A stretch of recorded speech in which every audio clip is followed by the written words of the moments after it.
বিশেষ করে একটু করে, বেশিক্ষণ বলবো না, যেখানে আমাদের সালাম সাহেব মুক্তিযোদ্ধা কথা বলছে, আমি একটু শুনছিলাম, তখন চিন্তা করলাম আমার বোধ এখানে প্রবেশ করা ঠিক হবে না। তো আমার কয়েকজন আছে যারা আমাকে চিনে, আমাকে জোর করে এখানে ভিতরে প্রবেশ করার। তো আমি ক্ষমা প্রার্থী, মার্জনা চাই একজন শিক্ষক হিসাবে। কারো বিলম্বে কোনো কোথাও যাওয়া এটা কিন্তু ঠিক না। তারপর আমি আসছি। তো যাই হোক, আজকের এই আয়োজনকে আমি ধন্যবাদ এবং কৃতজ্ঞতা জানাচ্ছি, বিশেষ করে নুরুল হুমায়ুন কবির ব্যাপারী। সে দীর্ঘদিনের আমাদের সাথী, তার ডাকে না আসতে পারি না, এই জন্য তার প্রতি আমি গভীরভাবে কৃতজ্ঞ। তবে সময়টা দিয়েছিল সেভাবে, আমি অনেক দূর থেকে আসি, ডিওএসএস এর শেষ মাথা, ওখান থেকে আসতে গিয়ে আমার দেরি হয়ে গেছে। যাই হোক, আজকে আমাদের এখানে যে কথাটি আমি বলতে চাই, আমাদের চিফ হুইপ আমার পাশেও আছে, এবং খুব ভালো লাগছে মঞ্চের মধ্যে যারা আছে, খুবই এই সমাজের আমাদের দলের জাতীয়তাবাদী আদর্শের এক একটা শক্তি, এক একটা সৈনিক, এক একটা আলো। এদেরকে দেখলে আমার মন অসম্ভব ভালো হয়। আর বিশেষ করে দীর্ঘদিন ধরে যাদের সঙ্গে আমাদের এখানে কবি, সাহিত্যিক, বুদ্ধিজীবী, রাজনীতিবিদ, আমরা যারা বিএনপির আদর্শে আমরা দীর্ঘদিন ধরে এখানে কাজ করেছি, তাদেরকে এখানে আজকে আনা হয়েছে, আমি দেখেছি। এবং আমার সামনে অনেক মিডিয়া। আমি মনে করি 26শে মার্চ যে স্বাধীনতা দিবসের কথা বলা হয়েছে, আমি খুবই কৃতজ্ঞ যে এই দেশ এবং এই মাটির প্রতি, এবং বিশেষ করে বাংলাদেশ জাতীয়তাবাদী শক্তির প্রতি আমি বড় সৌভাগ্যবান। একজন শিক্ষক হিসাবে প্রান্তিক জনগোষ্ঠীর, ক্ষুদ্র জাতিগোষ্ঠী, জাতিসত্তার একজন হিসাবে এই দলকে ভালোবাসতে গিয়ে আমি অনেকভাবে বরণীয়, স্মরণীয় হয়ে আছি। এই দল আমাকে অনেক কিছু দিয়েছে, এই ঋণ আমি কখনো শোধ করতে পারবো না। বিশেষ করে কি দিয়েছে আমি জানবো না, বলবো না, বলার এই সময়ও নাই। এই জন্যেই এই মাটির প্রতি যে আমার দায়বদ্ধতা, এই ঋণ, এই দেশ, দেশপ্রেমে আমি খুবই গভীরভাবে উদ্বুদ্ধ। বিশেষ করে 2006 সালে আপনারা জানেন, শিক্ষায় আমাকে 21শে পদক দিয়েছিল আমাদের সালাম সাহেব, জানে। উনি আমার খুব প্রিয় মানুষ, খুব প্রিয়জন মানুষ। সব মানুষ, আমি একটা সত্য কথা বলি, প্রিয় সত্য। ক্লাসে একটু করে বলি, আপনার সম্পর্কে বলছি, একটু আপনার সম্পর্কে তো বলছি। আপনি না বললে, শিক্ষক তো একটু না বললে ভালো লাগে না, শিক্ষকের পাঠদানে গিয়ে অনেক সময় নষ্ট হয়ে যায়।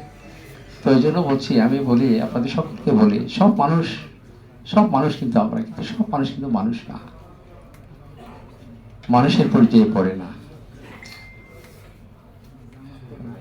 এই জন্যে আমার মনে হয় সব ফুল বাগানে, সব ফুল থাকে, সব ফুল কিন্তু সুবাস তার সৌরভ ছড়ায় না। ঠিক মানুষের মধ্যেও কিন্তু কিছু মানুষ আছে, তারা কিন্তু সৌরভ ছড়ায়, সমাজের কাছে খুবই গ্রহণযোগ্যতা পায়।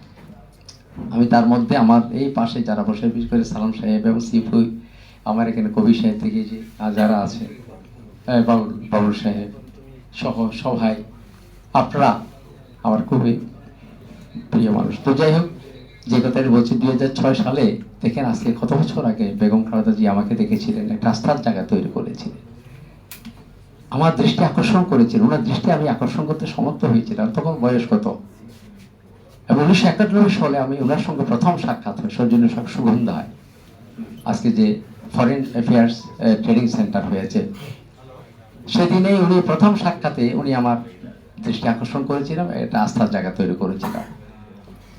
এদিকে বর্ধিত হয়ে আমি 2006 সালে শিক্ষায় 21শে পদক পেয়েছিলাম।